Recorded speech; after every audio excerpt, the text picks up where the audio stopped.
Hello everyone, this is part 2 from the opinion piece that was written by Femi Falana, talking about how they're trying to make protest an illegal act and looking into the history of Nigeria and what has transpired over time and how successive and different administrations had tried to trample on the rights of people to have a voice, peaceful assembly, and also to protest.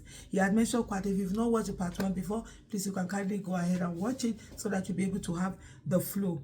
And so at the time I stopped in the part 1 of the video, we were talking about where Buhari had in 2003 had gone to court where because they had come out to protest, the Obasanjo administration had used the police to disperse them violently using tear gas and all of that. They had gone to court. And so at the court, and this is what the learned judge had to say at that time. It said, "I'm therefore persuaded by the argument of Mr. Falana that by the combined effect of sections 39 and 40 of the 1999 Constitution, as well as Article 11 of the African Charter on Human and People's Rights, the right to assembly freely cannot be violated without violating the fundamental right to peaceful assembly and association. I also agree with Mr. Falana that violation can only be done by the procedure permitted by law under Section 45 of the Constitution, in which case there must be a state of emergency properly declared before this right can be violated. Consequently, the court proceeded to grant an order of perpetual injunction restraining the defendant, the IG of police, whether by himself, his agents, privies, and servants, for further preventing the plaintiffs and other aggrieved citizens of Nigeria from organizing or convening peaceful assemblies, meetings, and rallies against unpopular government measures and policies."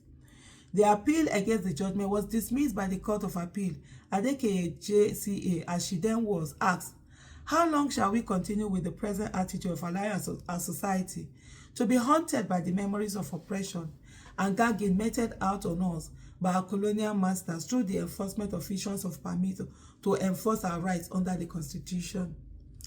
On the fear usually expressed by the police that a rally might be hijacked by a hoodlum, leading to a breach of peace of the court, a breach of the peace, the court was of view that if, as stipulated by law enforcement agents, that breach of the peace would occur, our criminal code has made adequate provisions for sanctions against breakdown of law and order, so that the requirement of permit as a conditionality to holding meetings and rallies can no longer be justified in a democratic society.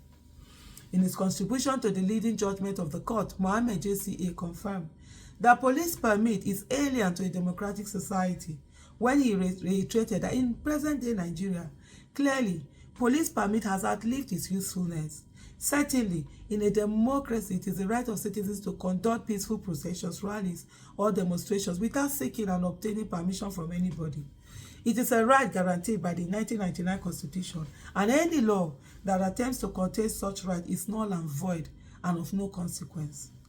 Trial of protesters for terrorism. In 2013, the federal government dispatched armed thugs to attack and disperse the BBOG members in Abuja for reminding the state of its responsibility to free the abducted Chibok girls. As if the barbaric attack was not enough, the Nigerian police force banned public protests in the Federal Capital Territory. The illegal ban was successfully challenged at the Federal Capital Territory High Court in the unreported case of Hadiza Bala Usman and others versus Commissioner of Police and Anon. Just to say this, I was personally affected by this one they are reporting here in 2013. We were attacked by thugs. Thugs were brought in military vans. Not military vans. In government buses. Thugs were brought in government buses. They came in, police were standing. Police were telling the thugs what to do, to snatch away our cameras, snatch away the cameras from journalists and others so that they will not be recording. And while the thugs were attacking us, police were watching. With the men in the BBOG formed a ring around, and the women were inside that ring, and we kept chanting. We refused to give up all that they did, and then they stopped protest. We went to court. That's why when I hear people telling us that Goodluck was a Democrat, he did not stop any protest, I'm wondering, what do you mean by that? We were stopped, we were beaten, we were attacked under his government, sent by they use government buses to bring them in. But anyway, let me continue. However, The federal government turned around to criminalize protests by charging protesters with terrorism, treason, and treasonable felony. Specifically on June 8, 2014, the police disrupted a peaceful rally held by the members of the All Progressive Congress at Ado-Ekiti State.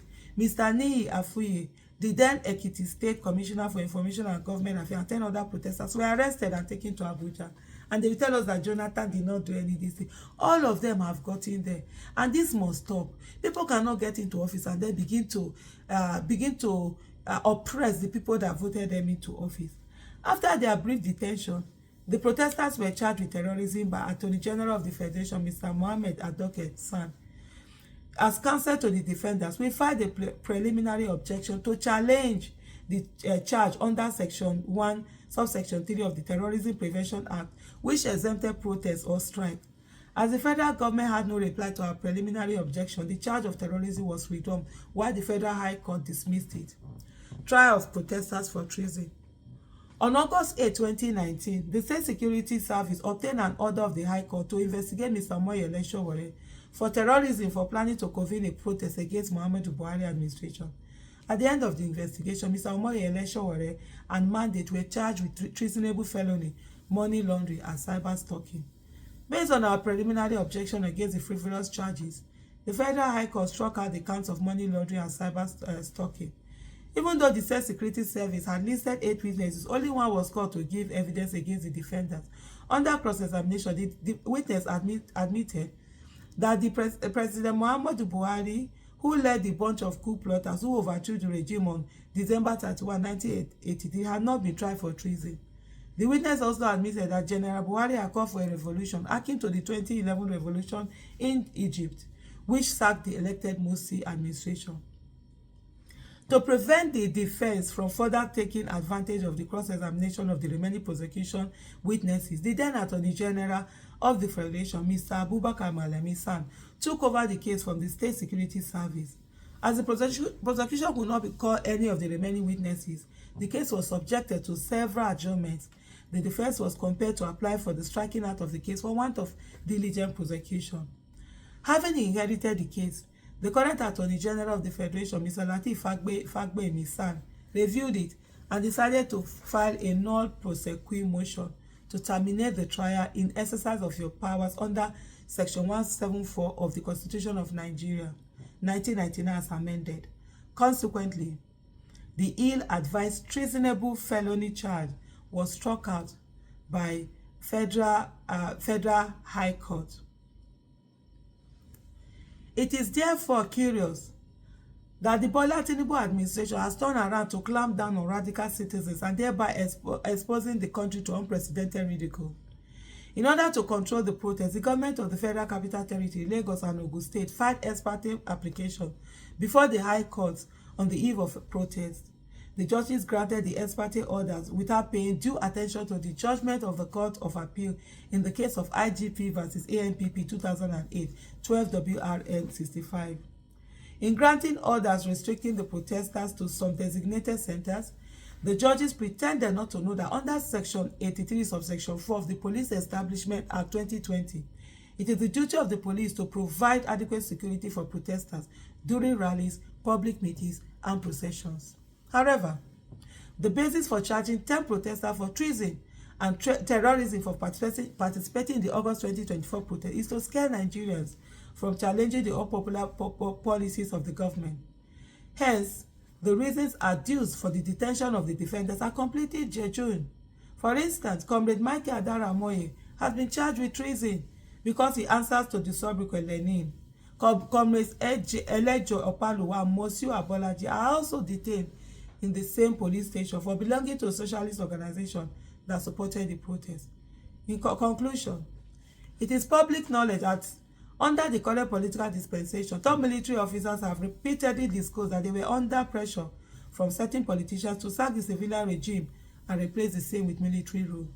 Neither the Nigerian police force nor the State Security Service has ever arrested the highly praised anti-democratic individuals with a view to prosecuting them for treason, treasonable felony, or terrorism. Therefore, the Bola Tinubu administration should terminate the treason charge against the 10 protesters and sundry charges against other protesters without any further delay.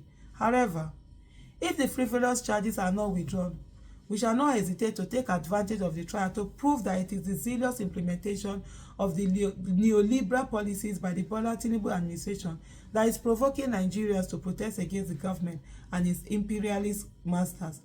Thus, the Nigerian police force, we have put the Bola Tinubu administration on trial for committing grave economic crimes against the Nigerian people. Amazing piece there. There's nothing to add. It says all. It takes us through the history of what it is, and you can see we must stand and fight for our rights. You don't have to like somebody to fight for their rights. Injustice to one must be injustice to all. Thank you so much for watching. Bye.